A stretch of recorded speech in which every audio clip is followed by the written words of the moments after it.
خانہ کعبہ کے اندر لٹکے ہوئے برتن نما نوادرات دراصل کیا ہیں؟ ہم میں سے اکثر لوگ جب خانہ کعبہ کے اندرونی مناظر دیکھتے ہیں تو جو چیز ہمیں سب سے زیادہ عجیب لگتی ہے وہ پرانے برتن نما نوادرات ہیں۔ کعبۃ اللہ قریباً 180 مربع میٹر رقبے پر محیط ہے اور اس کی چھت لکڑی کے 3 مضبوط ستونوں پر محیط ہے۔ ستونوں کی لکڑی دنیا کی مضبوط ترین لکڑیوں میں سے ایک ہے اور صحابی رسول حضرت عبداللہ بن زبیر رضی اللہ تعالی عنہ نے لکڑی کے یہ تینوں ستون بنوائے تھے۔ گویا اس وقت تک ان کو تقریباً 1350 سال گزر چکے ہیں۔ ان کی رنگت گہری بھوری ہے۔ لکڑی کے ہر عمودی ستون کا محیط تقریباً 150 سینٹی میٹر اور قطر یعنی چوڑائی 44 سینٹی میٹر ہے۔ ان تینوں ستونوں کے درمیان میں سے پتلی شہتیر نما لٹھ آویزاں ہے اور یہ تینوں کے بیچوں بیچ سے گزرتی ہے۔ اس پر کعبۃ اللہ کے تحائف اور نوادرات لٹکے ہیں۔ یہ برتن نما نوادرات اسلامی ادوار کے دوران مسلم ممالک کے سربراہان کی طرف سے کعبہ شریف میں پیش کیے جانے والے نوادرات ہیں۔ ہو سکتا ہے کہ ان میں سے کچھ نوادرات دور نبوی اور خلفائے راشدین کے ادوار سے بھی تعلق رکھتے ہوں۔ اس کے علاوہ خلافت عثمانیہ کے دور میں پیش کیے جانے والے نوادرات بھی موجود ہیں۔ یہ نوادرات دراصل ممکنہ طور پر 3 اقسام کے ہیں۔ نمبر 1، لیمپ اور فانوس۔ جس زمانے میں بجلی نہیں تھی اس زمانے کے لیمپ یا فانوس کعبے کے اندر روشنی کے لیے لٹکائے جاتے تھے۔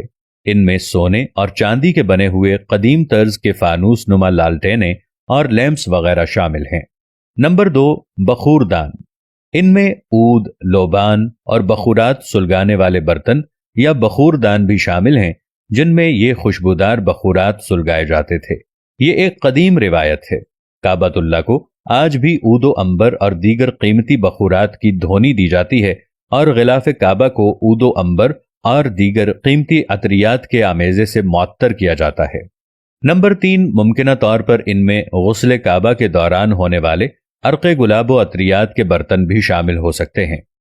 یہ نوادرات کیونکہ دور نبوی اور خلافت راشدہ سے لے کر مختلف سلاطین اور اسلامی حکمرانوں کی طرف سے وقتاً فوقتاً پیش کیے جاتے رہے، اس لیے ان کو بطور احترام یہاں سے ہٹایا نہیں گیا اور ان کو بدستور کعبۃ اللہ کے اندر موجود رہنے دیا گیا ہے۔ خانہ کعبہ کی 2 چھتیں ہیں، ایک اندرونی اور دوسری بیرونی۔ بیرونی اضافی چھت خانہ کعبہ کو مزید مضبوط بنانے کے لیے تعمیر کی گئی تھی۔ دونوں چھتوں کے درمیان 1 میٹر سے زائد کا فاصلہ رکھا گیا ہے۔ کعبہ میں ایک صندوق بھی ہے جس میں مختلف فرمانرواؤں کی طرف سے پیش کیے جانے والے کعبہ کے قدیم ہدایہ محفوظ ہیں۔ الحرمین الشریفین صدارت کے مطابق کعبہ کے دائیں جانب اندرونی حصے میں رکن شامی ہے۔ اس میں ایک سیڑھی ہے جو مستطیل نما کمرے کی جانب جاتی ہے۔ اس کمرے میں کوئی کھڑکی نہیں ہے۔ اس کا ایک دروازہ ہے اور اس کا خصوصی تالا یعنی قفل ہے۔ اس کے دروازے پر خوبصورت ریشم کا پردہ لٹکا ہوا ہے اور اس پر سنہرے اور نقرئی رنگ کی کشیدہ کاری ہوئی ہے۔ صدارت کا یہ بھی کہنا ہے کہ کعبے کا اندرونی فرش سنگ مرمر کا ہے، تاہم سنگ مرمر کے دوسرے رنگوں کے ٹکڑے بھی فرش پر لگے ہوئے ہیں۔ کعبے کا اندرونی حصہ خوبصورت سنگ مرمر کے ٹکڑوں سے مزین ہے اور سرخ رنگ کے ریشم کے پردے سے ڈھانپا ہوا ہے۔ اس پر سفید رنگ سے عربی میں عبارات اور اسماء حسنہ لکھے ہوئے ہیں۔ اسی پردے نے کعبے کی چھت کو بھی ڈھانپ رکھا ہے۔ کعبے کے اندر 8 پتھر ہیں، ان پر خط ثلث میں عربی عبارتیں کندہ ہیں۔ ایک پتھر پر خط کوفی میں عربی عبارت لکھی ہوئی ہے۔ یہ خوبصورت لکھائی 6 صدی ہجری کے بعد کے دور سے تعلق رکھتی ہے۔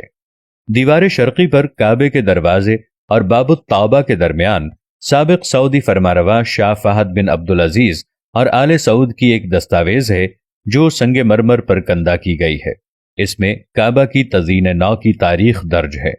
اس طرح کعبے کے اندر عبارتوں پر مشتمل پتھروں کی تعداد 10 ہے اور یہ تمام سفید سنگ مرمر کے ہیں۔